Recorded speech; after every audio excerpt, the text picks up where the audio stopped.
what's he said to you? I'll kill him. Like in this kind of really defensive way. And I was like, no. It's not him. When Elvi couldn't tell me that was okay to do that, I had to really think, as you've just said, giving people agency. Would she be all right with this? I don't know. So that was a massive decision to kind of start writing about her and about our life. I used to do assemblies for the charity Genes for Genes. They used to put out these packages for parents so they could go into schools and do an assembly about what a genetic disorder is on Genes for Genes Day every year. And I used to do that at his school. And I thought it was important that I did do that, because if you never see a disabled person, and I don't think at that point there was anyone with visual disabilities at his school, so I felt it was important to do that. And then in his last year at school, he said, do you think I could do the assembly this year? So him and his mates did it. I've never been more proud of anything in my life. It was amazing.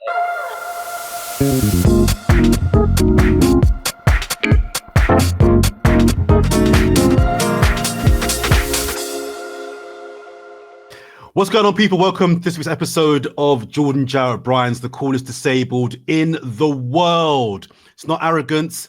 I'm a journalist. I just deal in facts. Don't judge me.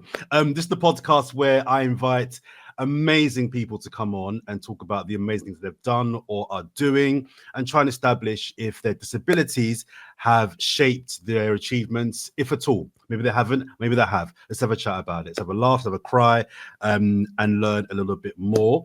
If you haven't subscribed to the podcast yet, please do so. Slap the subscribe button, whack it in the WhatsApp groups, leave us a comment, do all of that jazz, please, now. I love you all in advance.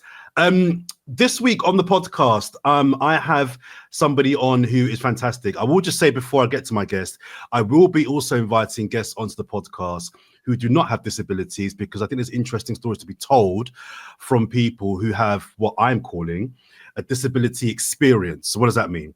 That means people that aren't disabled themselves, but maybe have a parent who's disabled, or a best friend of 30 years who's disabled, or a practitioner, or a medical expert, someone that has a real lived understanding of what it's like to be disabled without being disabled themselves. And also within that bracket, I'll be speaking to parents. I think there's some really interesting stories to be told about what it's like to be a parent of somebody who's got a disability, and what that experience for not only the parents, but their son or daughter as well. And speaking of parents, my first guest of that group, if you like, on the pod this week is somebody who is super cool, CEO of Cause Comms UK, a journalist herself. And despite she's super cool, even though she's a Liverpool supporter, I've got on the podcast this week the fantastic Sam Carlisle. Sam, how are you? I'm very well, especially with the football results this weekend, Jordan. Yeah. We'll just slide past that one. At the point of recording, Liverpool I think like 1 million points clear of my team, Arsenal. We see in the background there, and I'm not happy, and Sam clearly is. But yeah, I mean, some teams can flute their way to a title, some have got to graft their way, but we'll just move past that. I don't know what a title is. Oh, wow. Shots fired. Ouch. Again, facts. Truth hurts sometimes. We'll talk Liverpool another time, Sam, because I think when we win our title back, I want to speak to you about that. Before we get into talking about your experience as a parent of a daughter with disability, we ask all of our guests on this podcast, first of all, for their coolness number. So out of 10, what is your coolness number, Sam? 10, obviously. Obviously, it's a 10. Well, I'm a 10, and I'm the coolest in the world. Right. So nobody else can be a 10. Is it not cool to say you're a 10? Now I'm a 9. The humility brings you down to an okay. All right, we'll take a 9. I'm questioning myself. I think you're super cool. You would be a 10 if you were an Arsenal fan, but you're a Liverpool fan, so there it is. And we'll come back to that at the end and establish if indeed you actually are a 9, even though I know you are cool. Sam, you are the first guest, as I mentioned, on the podcast who's not got a disability, but you have a daughter, Elvi. Is that her name? Is that correct? Elvi, who does have a disability. Elvi, and I want to get the grammar correct here. You have a daughter who is SEND, which is the acronym for Special Educational Needs Disability. Tell me a little bit about Elvi's disability and just generally about Elvi. I want to hear about her because I've never met your daughter. A lot of the work you do is driven because of your daughter. So tell me a little bit about Elvi. So I'm going to tell you about Elvi first before I tell you about her disability. Yes, please. She is 23 and she is very opinionated and very she's very demanding, I would say, but in a cool way. We go wheelchair roller skating. That's her favorite thing in the world. She loves music. She loves listening to Christmas carols all year round. So we could be in Brighton in August walking along the seafront and you will hear jingle bells coming out of her iPad. She's amazing. She has a brilliant sense of humor. She's very, very funny. And this is all against the context of her having an incredibly rare genetic disorder called, it's got a really fancy title that's longer than she is, Rhizomelic Chondrodysplasia Punctata. It's called RCDP, and it's a form of dwarfism, so her bones aren't developed properly, the joints aren't developed properly. She has a severe learning disability. So you're not supposed to say the mental age of, but she has a learning age of about 2 or 3. She has about 100 words with which she can ask for everything that she wants, pretty much, or a lot of things she wants. She is a wheelchair user and she goes to an amazing college in Hampshire now, a special needs college for children with complex needs. She also has, recently we've realised she's autistic as well and possibly has PDA, which is pathological demand avoidance, and other things going on. So yeah, she is incredible. And I have learned so much from her, and my world is completely different than it would have been because of her. I love that. She sounds absolutely amazing. And I want to get back to, really interesting, you said that you've learned so much from her. I want to pick up on that in a little bit.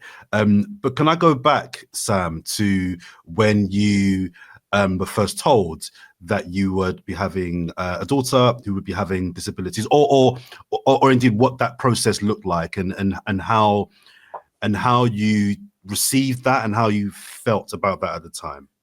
Okay, so when Elvi was born, everything seemed to be okay. She was a little bit prem. She came very quickly, and the only person that noticed there was anything different about her was my best friend, who noticed that her head was kind of the same size as her body, because when babies are born, their heads are kind of bigger.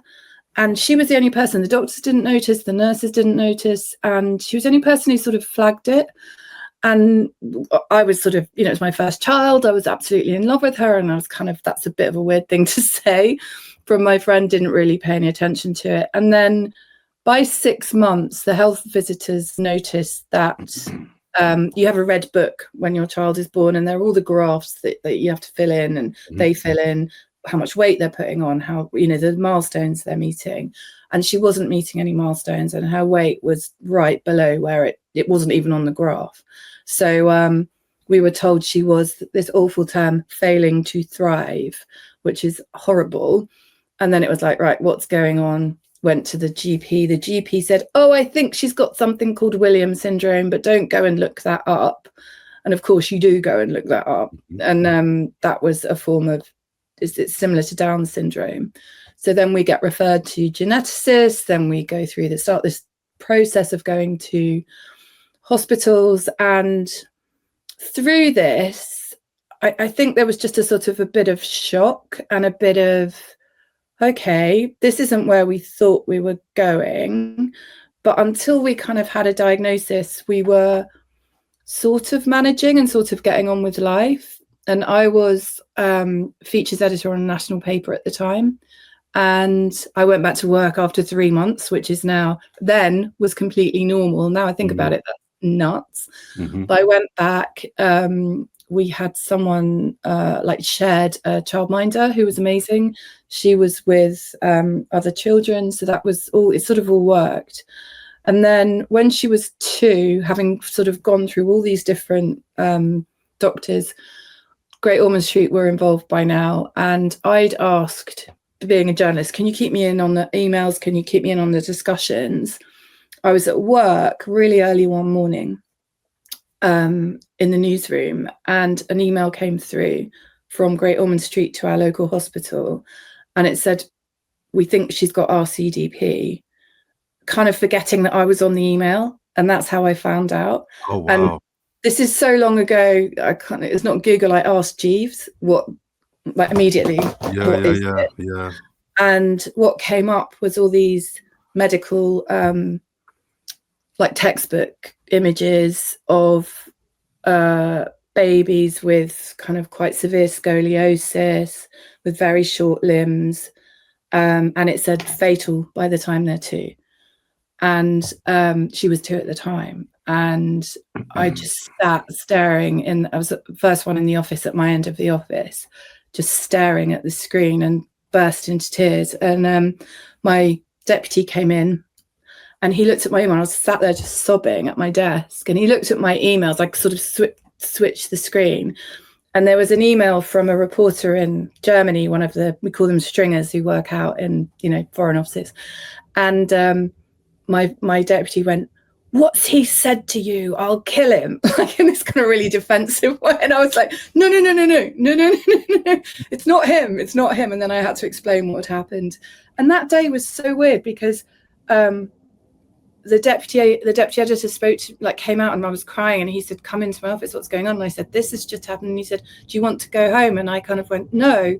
I think I was in so much shock. I just wanted to carry on working. And so it was really difficult. We knew by that stage there was something very different about Elvi, but to be told that this, she might not make her 3rd birthday was something else, really, and just really deeply upsetting. But I think that day kind of set this weird kind of template for me, that I just kept throwing myself into work, obviously trying to sort things out for her, but sort of finding work as a way of sort of taking my mind off it in a way and focusing on something else as well. It's sort of it's such a strange reaction now I think about it, but actually not as well. Yeah. That makes sense. No, it does. And Sam, what I'm very conscious of is, because Elvi's not here, I don't want to talk about Elvi when she's not here, because I think it's important that we give people agency, right? And people talk for themselves. Yeah. And so I want to focus more on your perspective as a parent of Elvi. I just wanted to kind of hear a little bit about Elvi, to kind of just understand how this started, and just kind of hear a little bit about her. Humanize your daughter rather than just have you talk about her. But if we focus on you as the parent of Elvi, you mentioned, as I mentioned earlier on, that you've learned so much. What have the learnings for you, Sam, been in being the parent of Elvi? How has it changed your life in the last 23 years? It's been perspective is everything. I mean, I talked about, that sort of need to work, but actually there was this thing going on in the back of my mind. So I was working for a tabloid newspaper, not best known for their attitude towards disability at the time. So suddenly I was in this world where I was dealing a lot with doctors. I was dealing a lot with other families, or trying to find other families who had this rare condition, knowing what it was like to feel very isolated. And I think it gave me this sort of added dimension to my life, that I was thinking in a much more sort of 3D way about everything, that life does not go in a straight line and everything's brilliant, and there are these kind of massive hand grenades that go off in your life, and it also because of Elvi, and I suddenly realized this need to campaign for rights for disabled children and for families, and what wasn't being done and what was being done. And then I had to make a choice about whether to write about our life, because I had that privilege that I had a voice. And that's a really big decision. When Elvi couldn't tell me that that was okay to do that, I had to really think, as you've just said, giving people agency, would she be all right with this? I don't know. So that was a massive decision to kind of start writing about her and about our life. But the reason I did that, and this is slightly off the question you've just asked me, but it was because there was a case of a family who drove themselves off Beachy Head because their son died and they'd been so isolated. He had a rare condition and he died. And the background to the story was that they were just incredibly isolated. And I thought, okay, this is not good. And this is, that's the worst thing that could possibly happen. And I have a voice and I can explain to people what it is like to be in this world and to not really have the support, I think. So, yeah. So I think that was a learning as well, that I could use my voice and use the power of the paper I was working on to make a difference here. And also that thing about agency and understanding that this isn't my story, essentially, it is Elvi's story. So being a better journalist for that, to understand that I'm there to facilitate the stories. I'm not there necessarily to be the story. Sure. And what have been, because I'm going to guess, and correct me if I'm wrong here, there have been lots of very difficult periods in the last 23 years being the parent of Elvi. But I don't on this podcast want to focus too much on the negatives. I think we hear a lot about those, and the realities are difficult that need to be discussed. But I want to celebrate people, right? So I want to hear about, as a parent of Elvi, what have been some of the amazing things that have happened to you as her mother. I think meeting other families, because there is an incredible, it is hard because of the lack of support, not necessarily the disability. I think the lack of support is a continuing issue that we continue to hear from families about, that the authorities don't really, that the support isn't there, basically, and you have to fight for everything. That's a common thing. We know that now. But within that, you meet so many amazing other parents who are in the same situation, and their child might not have the same disability, or they might be slightly different. And I was talking to someone this morning who reached out to me. He just said, I see your work and I'm at the beginning of this, and my son's only 7 and this is what we're going through, but I work in media and I'd love to talk to you. So that's great, kind of being able to kind of, chat to other people at different stages of this. And yeah, some of the oh my gosh, the WhatsApp groups. So I have a son as well, who's 18, he's non-disabled. So the WhatsApp groups for his parent groups and the WhatsApp groups for Elvi's parent groups are so different. So like they're little things on the, not judging at all, because that's what you know. Give me an example, Sam. Give me an example. No, but no, there's so many friends I would just upset. But when you're fighting to get a wheelchair for someone, yes, that person is not going to be able to move unless they get a wheelchair, or someone's not getting funding for speech and language therapy. And on this side, there's like, this prize isn't big enough for the school fete, that stuff.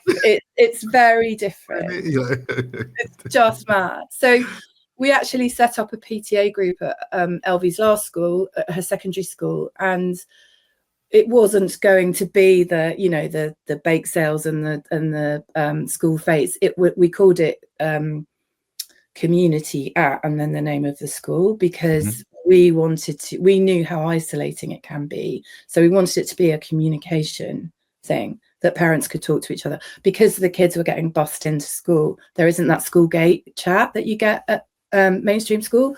So that was really important. And actually we set it up just before COVID. And then during COVID, it became absolutely essential, because there was no information coming out of government about our children. And it was all very different for our children because they were really highly at risk. So it was really powerful to be able to, like me as a journalist, like tap into what was going on and then share that information to families, because it was a wide intake of children as well. Some of them came from 200 miles away. So to have that community during that time was really important. And do you mind if I ask you just to kind of talk me through what day-to-day life is like, especially when Elvi was younger, in terms of the care that's required of Elvi from you? How does your day-to-day life being Elvi's parent differ from a parent who has a daughter that doesn't have a disability?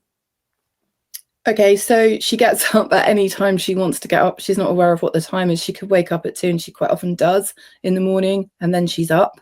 So you just have to get up. And then she will want the TV on, and she'll want her Christmas carols on YouTube. And then there was quite a lot of, she says new one when she's fed up with a song, and then you have to keep playing because she can't work the remote. So there's a lot of sort of exhaustion at 3 o'clock in the morning trying to find the right song for her going through. She has a specific diet that she needs to stick to, so low animal fats, weirdly. So that has to be done for her. I can't leave her on her own, so I have to have someone in the room. If I need to go to the loo or something, I have to have someone in the room with her. She needs lifting a lot. She doesn't like hoists, so I have to kind of lift her into a chair, and she's getting bigger now. Actually, you said it might have been harder when she was younger, but it's actually getting harder as she gets older because she's slightly bigger, she's more opinionated. The autistic part of her condition is really kicking in, so there's kind of issues around that. And I think if you have 2 children and there's always a sibling that has to take second place, that just has to happen because, I have to make sure she's okay before I can make sure he's okay. So there's that thinking as well. Sure. And there is a big impact on other children. And I think, again, it's an amazing impact because I think my son is very understanding and very, he's the one in the playground that would go over and if someone had fallen over, like make sure they were okay. And I think that empathy has come from being a sibling of Elvi. So there's massive advantages to it, but there's also a lot of coming second. So like having to think about that all the time as well. Has he ever expressed that having to, as you put it, come second? Has he ever expressed that has been a frustration to him, or has he always understood that there is a bigger need in the household? When he was at primary, he was great. He asked all the questions, so we were very honest, and this is the condition she has. He wanted people he was at school with to come and meet her, so they understood that this is his sister. And I used to do assemblies for the charity Genes for Genes. They used to put out these packages for parents so they could go into schools and do an assembly about what a genetic disorder is on Genes for Genes Day every year. And I used to do that at his school, and they're appropriate for young people to understand what that difference is. And I thought it was important that I did do that, because if you never see a disabled person, and I don't think at that point there was anyone with visual disabilities at his school, so I felt it was important to do that. And then in his last year at school, he said, "Do you think I could do the assembly this year?" So him and his mates did it. I've never been more proud of anything in my life. It was amazing. And then but then he went to secondary, and it sort of slightly changed, and it got you're a teenager and a bit more self-conscious, and he's still amazing with her, but I think during COVID it was really hard for her to be at home all the time, for him to be trying to do schoolwork. And there were moments then when it got really up, he would just cry because she's not sleeping, she's up during the night, then he has to do homework, she's at home sort of yelling quite a lot of the time, and yeah, I think that was really difficult for him. And now he's out the other end and, 18 now and sort of, she's just annoying. She's just this annoying big sister. So the way it should be. That's the way it's supposed to be. Yeah, absolutely. And yeah, he's absolutely brilliant with her. And he is, he gets what I have to do as well. And he's there if that is needed. Yeah. I love that. And, you mentioned that your professional working life changed when you had Elvi. Just talk to me a little bit about, first of all, the work you do. And I know you set up, or you did set up Cause Comms. Is that your baby, or did you join that? No, I set that up with a friend from work, actually. So, yeah, it got to a point where, I was doing well at the paper, and I was doing a job share with brilliant woman called Sally, and she needed to leave, and then we were going through, I talked about the fight and the struggle for support, and I was going through a really particularly bad time with the local authority fighting for Elvi. I was trying to get my son into a secondary school, which is, all encompassing when you're at that age. And it was just, everything was just becoming so difficult, and then trying to do my job well as well. And I just said, look, I'm going to have to leave. I can't do this anymore, do all of it well, which is, I know is a struggle for every parent, and quite often mums. But it was just so much. And they were brilliant at work. They were really, really brilliant. And they said, take 3 months off, think about what you want to do, see if you can sort out a way to make this work. We want to keep you. And in that time, I spoke with Sally, and we had this idea to take the bit that we loved from our work, which was campaigns and working with charities, and make that a sort of PR company that specialised in that field, knowing what news desks need from charities, and also that sort of bridge between the two, because often charities have amazing case studies or ideas, but they don't have that shorthand to get it over to busy news desks who want kind of, in a lot of cases, spoon feeding quite a lot of the time. And I say that as a journalist. But and also there's a lot of complicated, especially in the send world, there's a lot of that's really complicated, so trying to explain that to people is quite difficult, but our experience could do that. So we could do that. So we set up Cause. And initially when we set up Cause, I didn't want to work in the disabled field because it was too close to home.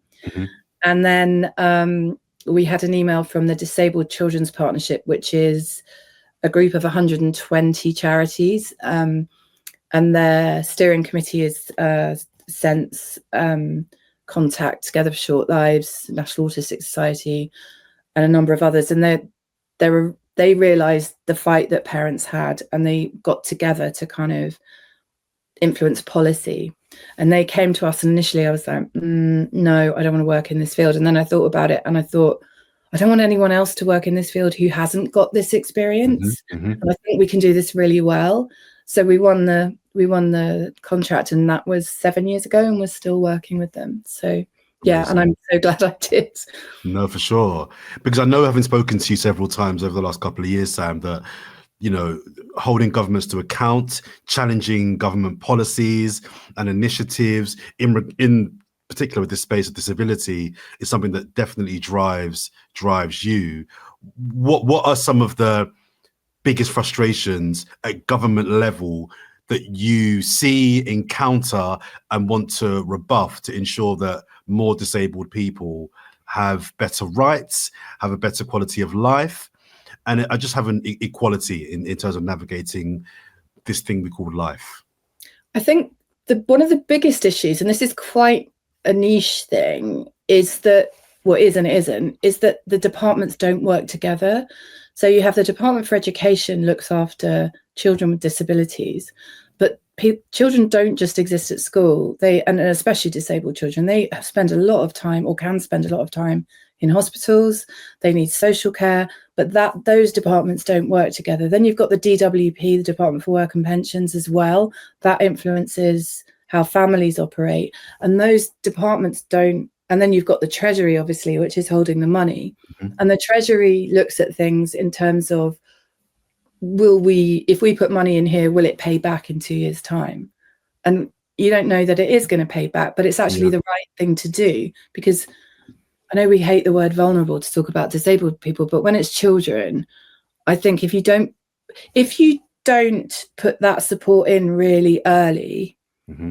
then you're setting people up to fail, mm-hmm. and you're setting people up to not be the person that they can be. And I think there's a lot of misunderstanding about what that is and what that needs within those departments. And we're talking about a really wide range of people. I mean, you know this, you interview disabled people all the time. Mm-hmm. So, I mean, Elvi is kind of, you know, she has a learning disability, she has a physical disability, she's a wheelchair user, but that's very different from someone who has a diagnosis of autism and can attend mainstream. So they are trying to like include a lot of very different individuals in policy. So it has to work for all of them, essentially. So it's really complex, but I think there are things they could do that could make a massive difference. And what is it at the moment that CAUSE are working on? What's the work that's happening right now that you're particularly focused on and, you know, changing, having your voice heard on? Well, we don't only work in the disability field. We work with a brilliant charity called Onside. That's about youth work. So that's important. But in the disabled field, so with the Disabled Children's Partnership, at the moment, we know the government is going to change the law. We know the government is going to change the way things work. They've said, we're going to bring out a white paper soon. We're going to reform the whole SEND system. So it's making sure that young people's voices are heard, young disabled people's voices, because I don't feel at the moment they are, and parents' voices are heard, because I don't think there's enough conversation going on with parents, and also charities who work on the ground. A lot of the charities there's 120 charities that are part of the DCP, and a lot of them do some incredible work on the ground, sort of supporting the sort of official system that's there, from early years to sort of post 18. So listen to them, see what works as well. I think that's really important. What comes to mind when you think of the many things, but the single biggest thing about being the parent of a child with disabilities that you feel you can empathize with other parents with on? Does that make sense? I think so. Can I have two things? Of course you can have two. You can have two. I think that love is there for all your children, but that absolute kind of burning need to protect and make sure that child isn't forgotten or isn't written off and can be the best they can be. I think so. When Elvi learns a new song, for example, that could be, for me, she's just got a first at Cambridge, as far as I'm concerned. That's amazing. So that those tiny achievements that, well, they might be tiny to someone else, but to parents, that is incredible. And that's just that joy. And when she's happy, it is the best thing in the world. She's so happy. I talked about wheelchair skating, when she's like going along at a million miles an hour with her very slow mum pushing her on rollerblades. She's so happy, and that is just the best thing to see. And that joy is something I can empathize with. And then that feeling of isolation is the other side of that. It's the flip. Mm-hmm. And that feeling that no one quite understands, and how, no matter how common the diagnosis is or how rare, it's still that feeling of, I think initially the biggest issue is like other children develop as they should develop, and you're the one in the monkey music class or whatever where your child is not doing what they should be doing, they're not joining in, and that is incredibly isolating. So I think we're better at understanding disability now than we were when Elvi was diagnosed, but I still think there is a sense of loneliness in that. I hear that. And to conclude, we ask all of our guests and friends on the podcast, Sam, the same question. What is the stupidest? What is the dumbest, the thickest, most ridiculous question you've ever heard somebody ask you in regards to Elvi?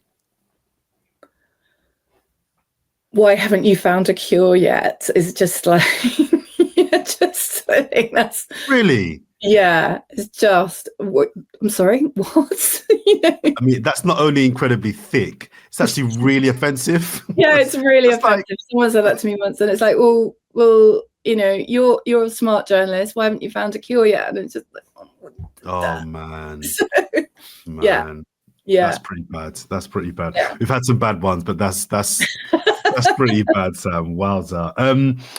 Listen, Sam, I wanted to I'm going to be getting more and more parents onto this podcast. I think every parent has a different experience, of course, in regards to their child or children. And I just don't think we ever hear from the parents of people who are disabled and what it's like for them, because although they're not disabled, it impacts them obviously in a very, very significant way. And so I'm really, really glad that you took my invitation to come on. I've been open and honest about your experiences of being a parent, and there's so much joy there. There's so much joy there that I'm hearing, and I wanted to make sure and reflect that. We tend to kind of always hear the negatives around, do you know what I mean, being disabled or being a parent, and I just don't think that's the lived experience for a lot of people. So thank you very much for coming on. I'm going to put, if I can, if you allow me, your details for Cause Comms in our description notes when this episode comes out. So if anybody's got any, we'll do a shout out for people that maybe want to get some information or some support. Where can they find you guys? They can find us on our website, causecommunications.co.uk. So yeah, and it'd be great to hear from people. Yeah, and if they want to find out about the Disabled Children's Partnership as well, that's their website is pretty easy to find just with that. I think it's .org.uk. So yeah.